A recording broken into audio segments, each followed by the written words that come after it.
जय हिंद दोस्तों। जैसे ही पश्चिम बंगाल में बीजेपी की सरकार बनती है वैसे ही टीएमसी के कार्यकर्ताओं की तोड़ाई शुरू हो जाती है। ताबड़तोड़ एक्शन से टीएमसी में हड़कंप मचा हुआ है। क्या ऐसी बड़ी खबर सामने आई है जिससे कि टीएमसी के अंदर खौफ और डर का माहौल बना हुआ है। बड़ी खबर है, जरा आप देखें कि काउंटिंग सेंटर में जो तमाशा करने की कोशिश करी गई टीएमसी के कार्यकर्ता नेता की तरफ से, उसकी एक फोटोज बड़ी तेजी से वायरल हो रही है। किस तरीके से आप जरा देखें इस फोटो में कि टीएमसी के कार्यकर्ता जबरदस्ती काउंटिंग सेंटर के अंदर घुसने की कोशिश करी और घुस करके किस तरीके से अंदर झोल करने की कोशिश करी। बीजेपी की कार्यकर्ताओं ने सबसे पहले इसको दबोचा, अच्छे से कुटाई करी, इसको पकड़े, इसके बाल को अच्छे से इलाज करी और उसके बाद वहां से धकिया करके पुलिस के अंडर में कर दिया और पुलिस तुरंत गिरफ्तार करके टीएमसी के कार्यकर्ताओं को लेकर के वहां से लेके चली गई। ये तो एक मामला है दोस्तों, ऐसे बहुत सारे मामले पश्चिम बंगाल के अंदर हुए हैं और हड़कंप मचा हुआ है। टीएमसी के दफ्तर में आग लगाई जा रही है, तोड़ फोड़ करी जा रही है। रीजन साफ तौर पे यह है कि जब सरकार में नहीं थी बीजेपी के ऑफिस को जलाया जाता था, बीजेपी के कार्यकर्ताओं को मारा जाता था, बीजेपी के दफ्तर में कुर्सियां तोड़ी जाती थी, बीजेपी के ऑफिस को खोलने नहीं दिया जाता था। टीएमसी सत्ता में थी, अपनी धौत दिखाती थी। आज चुन चुन करके बदला बीजेपी के कार्यकर्ता ले रहे हैं। लेकिन इसी बीच में अमित शाह जी ने एक बड़ा ऐलान कर दिया, वो मैं आपको बताऊंगा क्या ऐलान किया है। जेल भेजने को लेकर के बड़ा ऐलान किया है बीजेपी के कार्यकर्ताओं को जिसने खत्म किया है उस मामले में। लेकिन जरा आप देखें, फाइनल रिजल्ट आ गया है पश्चिम बंगाल का, जिसमें कि 206 से 208 8 मान के चले 208 जो बीजेपी को सीट मिले हैं विधानसभा चुनाव में पश्चिम बंगाल के, प्रचंड बहुमत के साथ सरकार बना रही है पश्चिम बंगाल में बीजेपी। 78-77 मुश्किल से टीएमसी पार्टी जीती है, उसमें भी कुछ टूट करके हो सकता है, इधर उधर खसक सकते हैं। अभी ये आंकड़ा जो है वो घट रहा है। बौखलाहट में आकर के ममता बनर्जी कह रही हैं कि मैं तो अब प्रेस कॉन्फ्रेंस करूंगी और कम बैक करूंगी। लेकिन अब जो अपनी सीट नहीं बचा पाई ममता बनर्जी, ये किसको क्या बोलेंगी, कैसे लीड करेंगी अपनी पार्टी को। अब जरा देखें आप कि भवानीपुर में पश्चिम बंगाल में ममता बनर्जी को 15,000 वोट से हारना पड़ा। देखिए जरा आप, शुभेंदु अधिकारी की जीत हुई है, ये बहुत बड़ी हार है। अब ममता बनर्जी क्या कहेंगी, अपने पार्टी लीडर को क्या कहेंगी? और इनके पार्टी के लीडर तो यही कहेंगे कि ममता बनर्जी जी आप तो अपनी सीट नहीं बचा पाई, आप हमें क्या ज्ञान दे रही हैं, आप बोलने के लायक नहीं बचे विपक्ष में। और बीजेपी के बड़े नेताओं ने यह बात कही थी कि देखिए झूठ की पिलर पे खड़ी है ममता बनर्जी, कभी भी वो पिलर ढह सकता है और ममता बनर्जी का राजनीतिक करियर पूरी तरीके से तबाह हो सकता है। और किला ढह गया। झूठ की राजनीति ज्यादा दिन नहीं टिक सकती है। मजबूत विपक्ष भी नहीं बन पाई ममता बनर्जी, सेंचुरी भी नहीं मार पाई ममता बनर्जी। तो आज कहीं ना कहीं ममता बनर्जी को लेकर के जो खौफ पश्चिम बंगाल के अंदर थी वो खौफ खत्म है। आज छोटे छोटे बच्चे जय श्री राम का नारा लगाते हुए सड़कों पे घूम रहे हैं। आज पूरा पश्चिम बंगाल भगवा में हो गया। छोटी छोटी लड़कियां बच्चियां बाहर निकल करके जय मोदी, जय भगवा, जय श्री राम ऐसे नारे लगा रहे हैं। ममता बनर्जी को जय श्री राम से दिक्कत थी, ये जहां से गुजर रहे हैं लोग जय श्री राम का नारा लगा रहे हैं। ममता बनर्जी के घर के बाहर जय श्री राम का नारा लग रहा है। अभी इस चुनाव में दोस्तों, या फिर इससे पहले भी बीजेपी के कार्यकर्ताओं के साथ बहुत गलत किया गया है, धौत दिखाई गई है। और ममता बनर्जी जिस तरीके से धमकी देती थी, तो बीजेपी के कार्यकर्ताओं के साथ भी वेस्ट बंगाल की पुलिस गलत कर दी थी, क्योंकि दबाव में थी वेस्ट बंगाल की पुलिस। और ममता बनर्जी तो चुनाव से पहले ही धमकी दे रही थी कि हमारी सरकार बनेगी तो वेस्ट बंगाल पुलिस सब पता है, कहाँ है तुम्हारा घर, कहाँ है तुम्हारी पत्नी, कहाँ है तुम्हारा बच्चा, सब पता है हमको। ये सब ममता बनर्जी ने पहले ही धमकी दे दी थी।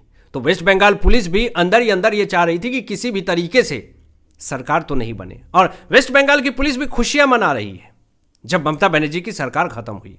अब बहुत सारे टीएमसी के कार्यकर्ताओं के द्वारा बीजेपी के कार्यकर्ताओं को खत्म किया गया है दोस्तों, मार दिया गया है। उसको लेकर के बहुत ज्यादा आक्रोश है बीजेपी के कार्यकर्ताओं के बीच में, और इसीलिए जो बीजेपी के कार्यकर्ता हैं वो टीएमसी के दफ्तर में जाकर के तोड़फोड़ कर रहे हैं, आग लगा रहे हैं। अब हिंसा न भड़क जाए, क्योंकि बीजेपी का ऐसा स्वभाव नहीं है, ऐसा संस्कार नहीं है, नरेंद्र मोदी की सरकार ने ऐसा संस्कार नहीं दिया है कि आप हिंसा भड़काइए।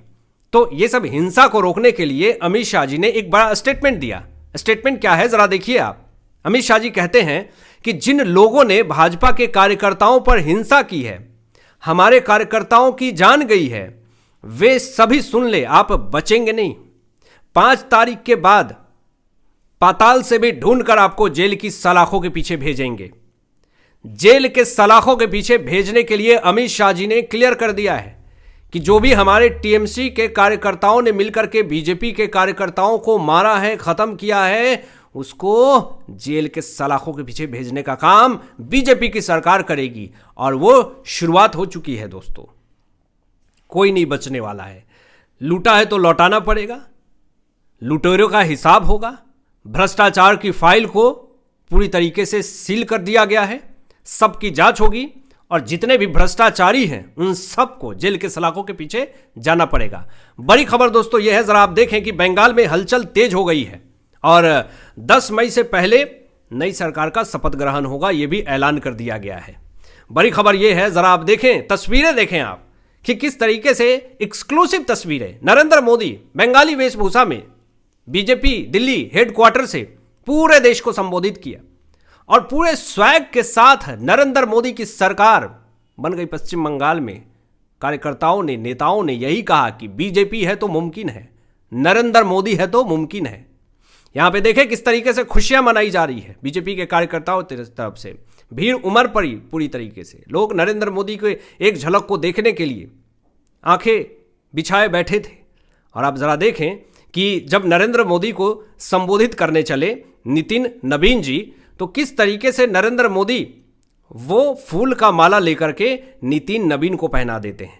ये बड़प्पन है, ये नरेंद्र मोदी जी का बड़प्पन है, वो उनका स्वभाव है। उनके लिए जीत एक आम बात हो गई है। ऐसा नहीं कि पश्चिम बंगाल के अंदर, महाराष्ट्र के अंदर, बिहार के अंदर, मध्य प्रदेश, राजस्थान के अंदर, उत्तराखंड के अंदर, असम के अंदर, कहीं पे भी सरकार बने, वो एक न्यूट्रल वे में काम करते हैं। ऐसा नहीं कि जीत हो गई तो बौखलाहट में आकर के खुशियां जो हैं वो जा रहा है पूरी तरीके से, चेहरे पे खुशी नहीं, एकदम नॉर्मल वो ऐसा रिएक्ट करते हैं नरेंद्र मोदी। ये बड़प्पन है कि ये जीत मेरी नहीं है, ये जीत आपकी है, आप लोगों की मेहनत है।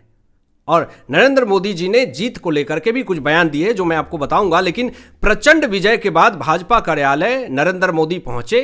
अब इस बीच में ममता बनर्जी का एक स्टेटमेंट सामने आ जाता है, वो बड़ा तेजी से वायरल हो रहे हैं वो स्टेटमेंट। देखिए जरा क्या कहा ममता बनर्जी ने कि भाजपा दानवों की पार्टी है। बौखलाहट में आकर के ममता बनर्जी इस तरह का स्टेटमेंट दे रही हैं। आगे ममता बनर्जी ये कहती हैं कि 100 से ज्यादा सीटें उन्होंने लूटी है हमारी, हमें धोखा दिया है। चुनाव आयोग भाजपा आयोग है। इन्होंने लोकतंत्र के ऊपर हमला किया ममता बनर्जी ने। इन्होंने ये कहा कि चुनाव आयोग भाजपा आयोग है, मेरी 100 सीट लूट ली है, धोखा दिया गया मुझे। 15 साल से सरकार में थी, आज तक कौन जीत रहा था? आज तक वही चुनाव आयोग चुनाव करवा रहे थे। तो उस वक्त ये चुनाव आयोग भाजपा आयोग तो नहीं थे। 1 सीट, 0 सीट, मुश्किल से 77 सीट, ऐसे जीत जीत करके थोड़ा थोड़ा करके बीजेपी आज यहां पहुंची है। लेकिन अपनी हार को एक्सेप्ट नहीं कर पा रही है ममता बनर्जी, तो सीधा लूट, धोखा, EVM hack, Election Commission of India, इन सब के ऊपर आरोप लगा रही हैं। अच्छा ठीक है, आप इलेक्शन कमीशन ऑफ इंडिया के ऊपर आरोप लगा रही हैं, लेकिन आप देखें जरा दोस्तों कि एक बड़ा स्टेटमेंट आता है नीतीश राणे जी का, और इन्होंने साफ तौर पे कहा कि जब टीएमसी हार गई है तो अब रोना धोना शुरू कर रही है, आरोप प्रत्यारोप लगाना शुरू कर रही है। केरल में कांग्रेस दोस्तों जीत गई, लेकिन इस पर चुप्पी साध लिया, इस पे इनका खून नहीं खोलेगा। राहुल गांधी उधर से विदेश दौरे पे हैं और कह रहे हैं कि ये देखिए ये हो गया वो हो गया, लेकिन केरल में आपकी सरकार बन रही, बहुमत के साथ कांग्रेस जीती है केरल में, तो वहां पे ईवीएम हैक नहीं हुआ, वहां पे ईवीएम पे आपने सवाल क्यों नहीं खड़े किए? लेकिन पश्चिम बंगाल में ईवीएम हैक हो चुका है, चुनाव आयोग भाजपा आयोग बन चुका है। अब इसी बीच में नरेंद्र मोदी ने साफ तौर पे ये बात कही कि आज कांग्रेस, टीएमसी और डीएमके को बहनों और बेटियों ने सजा दी है। मुझे विश्वास है कि केरलम की बहनों में भी अगले चुनाव में कांग्रेस को जरूर सबक सिखाएगी। ये नरेंद्र मोदी जी ने कहा है। टीएमसी को औकात दिखाया माता और बहनों ने। डीएमके जो कि सनातन धर्म को टारगेट करते थे, किस तरीके से डेंगू मलेरिया कहने का काम करते थे, उसको खत्म करने का काम किया माता और बहनों ने। और कांग्रेस का तो सुपरा साफ है। अब इसी बीच में देखिए एक बड़ा स्टेटमेंट आता है। नरेंद्र मोदी जी अपने जीत का क्रेडिट जनता को देते हैं। जरा देखें, आज उन्होंने ये बात कही कि मैं आज चुनाव आयोग के सभी कर्मचारी भाई बहनों का, मतदान प्रक्रिया से जुड़े सारे कर्मियों और विशेष तौर पर सुरक्षा बलों का बहुत बहुत अभिनंदन करता हूं। भारत के लोकतंत्र की गरिमा को बनाए रखने में आप सबका योगदान इतिहास हमेशा याद रखेगा। और जो लोग ये कहते हैं कि जो गरीब महिला है वो कुछ नहीं कर सकती है, तो ज़रा देखें एग्जाम्पल सेट किया है नरेंद्र मोदी की सरकार ने। अब ज़रा देखें कि 2500 रुपये महीना कमाने वाली कल्पिता विधायक बन चुकी हैं, घरों में काम करने वाली।